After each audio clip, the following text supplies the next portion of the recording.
48 Wall Street at the Museum of Finance to celebrate the women of Wall Street. We just had a phenomenal speech by Muriel Sabert, who's a trendsetter on Wall Street, and if you don't know, all I have to say is Google her.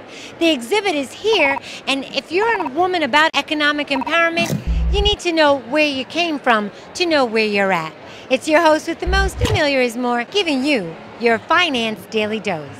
Now, in order to understand anything, you must also understand that everything is built from a foundation. We have John Herzog, the actual founder of the Museum of Finance. How are you? And thank you for coming to Daily Dose. How are you today? I'm pretty well and very proud today. Do you have any stories or anything that you remember? In the early days of our firm, we had the first woman trader on the trading desk, and that was very good. She was pinch hitting for someone who was absent, and after a few minutes we noticed that all the phones were ringing. All the men wanted to speak to a woman.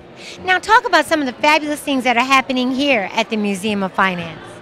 Well, the museum's mission is to bring these special things about finance to all Americans, because our hope is that everyone will benefit in their own personal financial lives. And we are about to begin a very serious effort at financial education, and we are hoping for a lot of support and participation in that whole process. Well, John, thank you very much.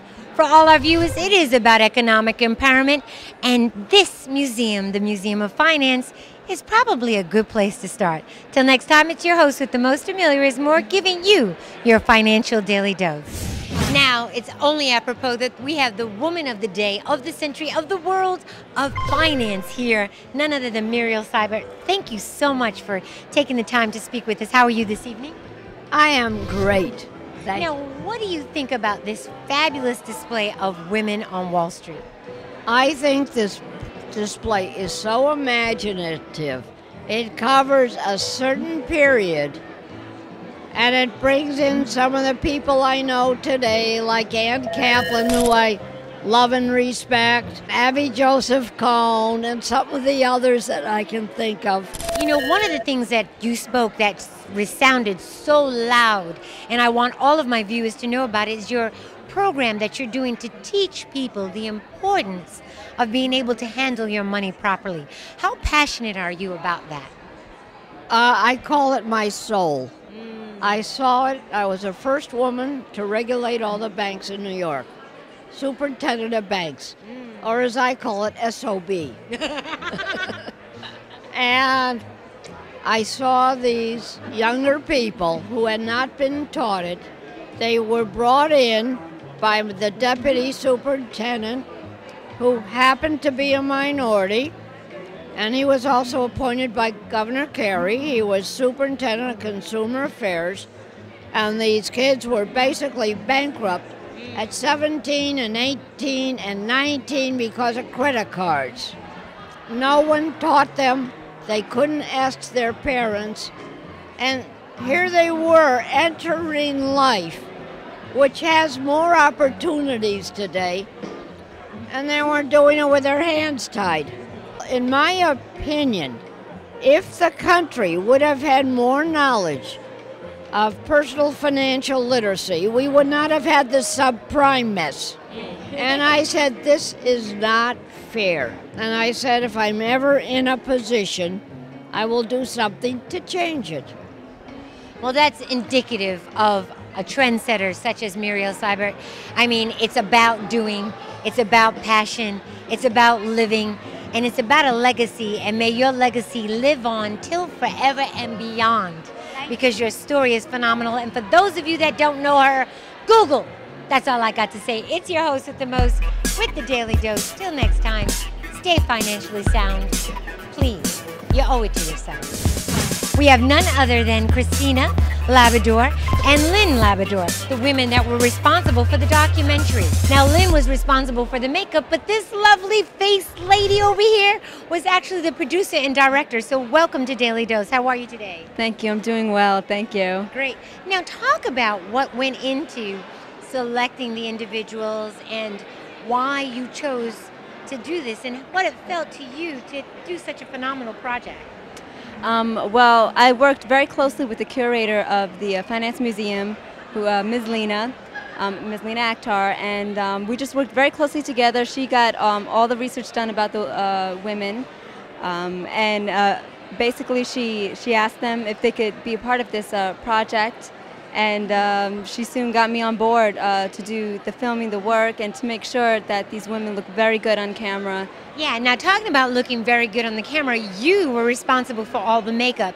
And you know, I think that that's so excellent that you guys decided that the image was just as important, because sometimes a lot of people that go into the corporate world don't understand that there's a whole certain look for the corporate world, and I want you to talk about that. Oh yeah, sure. When it comes to corporate women, the look is a little bit more subdued, more of a polish rather than more of a calling card, because what her work does, it precedes her. And then once you see her, you'll see the polished product. Just show the beauty, hold on the glitz. It's not celebrity. That's supposed to be all out glamour, but with corporate women, they mean business. Yeah. And the way they look, that should mean business too. Being a corporate woman yourself in the business world, you also handle your own show with the Latino and bringing the message over there. How did it feel to hear the stories of the women that were in there? And was there anything that they said that you kind of took with yourself and said, oh, I'm going to use that?